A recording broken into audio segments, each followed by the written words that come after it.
Welcome to Home Biz Tax Talk. My name is Lysandra Everett. I am the Home Biz Tax Lady, where I help home business owners win the tax game. Home Biz Tax Talk airs Monday through Friday, 9 o'clock-ish. And when you tune into my show, you're going to hear about topics that are important to the home business community. So today we are rolling with the Forex squad, all right?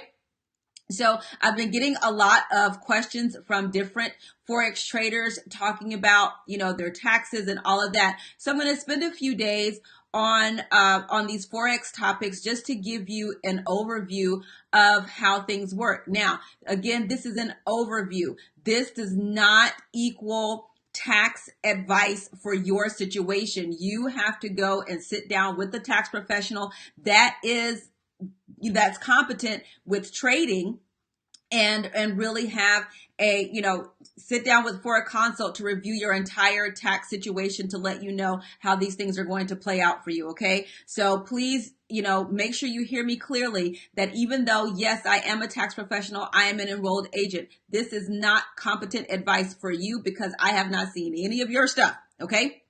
But this is just overview type stuff. Now that I have beat that dead horse, let's get down with it. All right. So today I really want to talk about how to qualify for tax trader status. That really is a big deal when it comes down to claiming your expenses for trading. So first of all, I want to share with you a few relevant court cases that you as a trader need to know about, as well as your tax professional. Okay. They need to know about the Pope case. P-O-P-P-E is not P, it's three P's in this Pope, okay? P-O-P-P-E, not like Olivia Pope, okay? The Endicott case, the Asadaragi, I hope that's how that's pronounced, and the Nelson case. Those are 4 cases that are relevant to traders that you definitely need to spend some time reading, okay? And find out what happened with these cases. All right. Now let's talk about how to qualify. So and what happened with these cases, it really brought out some things to really understand what a full-time or even a part-time trader does that qualifies them for the tax trader status. So here are some of the qualifications. These are benchmark type things. And, you're not necessarily going to find a hard and fast rule written by the IRS, but based on these court cases, this is a precedent that has been set, and this is what the finance community, that people that are familiar with trading, these are the benchmarks they go by to say, yeah, you're a trader, yeah, maybe not. All right. So number 1 is 4 trades per day. So you're counting your buy and your sell separately. Number 2, you're trading about 4 days a week at least. Okay. And so that's going to take you over 15 trades a week. That's going to, and if you do that, you're going to have over 60 trades a month and at least 720 days per year and 20 trades per year. And that is what came from the Pope case. The main thing that you want to take away from this is that your trading activity has to be continuous and consistent with few breaks. And what I mean is, so if you're trading on a consistent basis and then you go on vacation, that is not going to hurt your trader tax status. Okay. It's called TTS. All right. But if you trade for 2 weeks and then you don't trade for 2 or 3 months, then you're probably not going to qualify for the trader tax status. Okay. So it's got to be continuous with few breaks in between. You also want to have an average holding period of less than 31 days. This indicates that you are trading and you're not buying and holding, which is more of an investor type activity. Spend 4 hours a day. You want to average 4 hours a day on your trading activity. And this is with any home business. Like, we're talking about trading right now, but if you're really trying to say that you're in business, spending 4 hours a day on your business is absolutely one way to say, yeah, I'm in this, I'm actually running a business here. And then your intent. Okay. This is why intent is so important. Your intent is for primary or supplemental income, meaning that you're trading in order to make money and not just trading to try to get some tax benefits. I have cautioned you guys against that forever when it comes down to your home business, because everybody's like, woo, I'm going to start a home business for these tax benefits. You are supposed to be in business to make a profit and to make money. And the same goes with trading. Your intent is to make a supplemental or primary income off of your trades. Now, the bonus to all of this is if you've got several, I've seen traders, they got monitors and pips and dips and whatnot just all over the darn place, all right? You're going to have other trade expenses. You're going to have a material account size. That means that you've been working, you're making money. Even if, of course, with trading there, you win some, you lose some, right? So, but you want to have a material account size that shows that you're actively trading, you're actively buying, you're actively selling. You might be losing money, you might be making money, but but we don't want to be losing money forever though, right? Okay, let me make sure that's clear.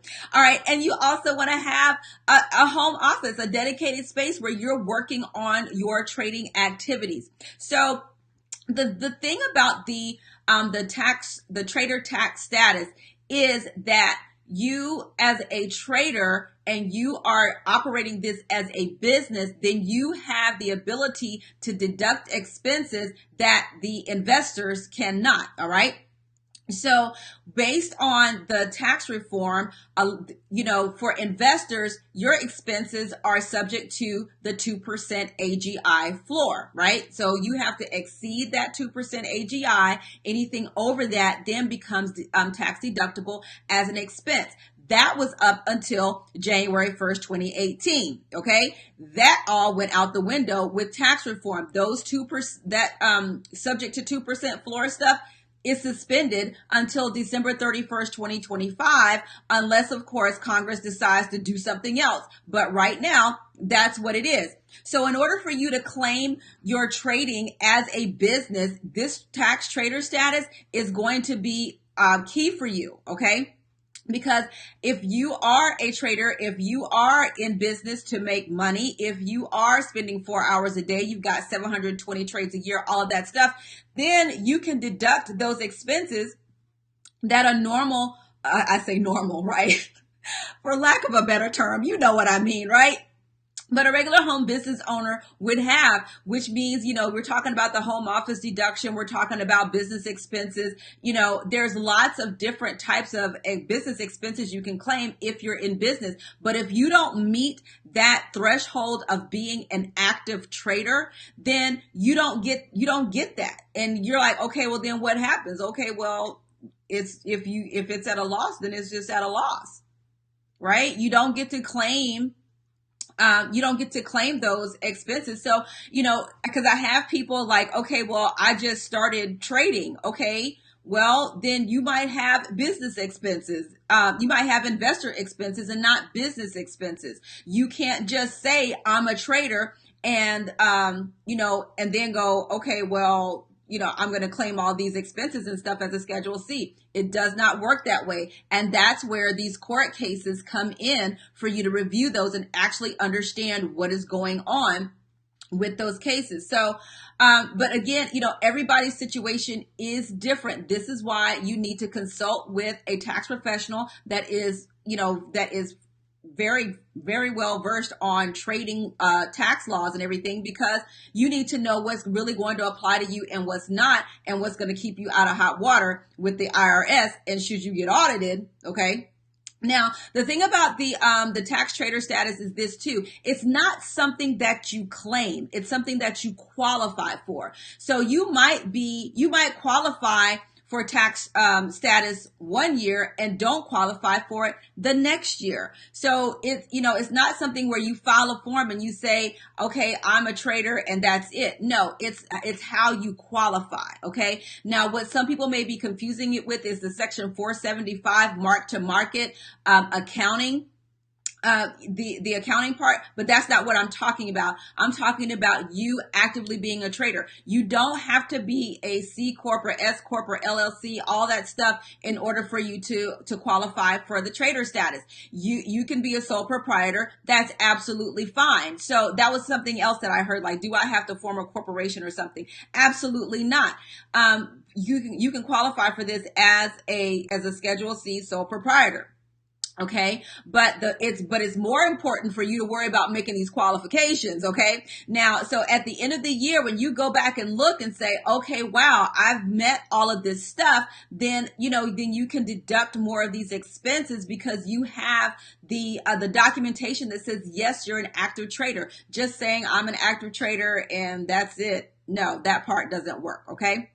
And we can't be losing money all the time, right? Like I said, when it comes down to trading, you win some, you lose some. But if you're losing more than you're winning, then you're going to eliminate a lot of the deductions that you can take. The home office deduction is one of them. Okay. The one thing about the home office deduction, in order for you to take it, you have to make money. Now, this is a bonus for the home office deduction. The one thing that you have to realize about the home office deduction that's really cool is that if you have home office deduction and then you can't take it, you get to carry it forward to the next year. So if you go and boss out the next year, then you have your current year home office deduction and previous home office carryover to help reduce some of that profit. So that's a very cool thing about the home office deduction. Okay. All right. So I hope this helps you out for my Forex squad with understanding the tax trader status. So, here it is now. Now's the time to go back and look over your year to see what kind of activity that you had. Do you meet these benchmarks that are, that I've shared with you here? And if you do, okay, great. You need to have the documentation to prove that. Okay. That is always the key to, like we say all the time, documentation beats conversation. Okay. So just because, you say you have this, you need to make sure that you have that documentation and you keep it with your tax return so that in the event that you are audited, that you can like, hey, here you go. Merry Christmas. Have a nice day. Okay. You're not going to be afraid. So the takeaway is this. If you are a Forex trader and you are trying to achieve the tax trader status, then you need to consult with a tax professional that is very well versed in Forex trading. Not everybody knows trading tax law. Okay. They just don't. All right. So that's it for me today, you guys. If you need to book a consult, you can do so right here at www.homebiztaxchat.com. And that's it for today's episode, you guys. Have a great day, and I will see y'all next time. Bye.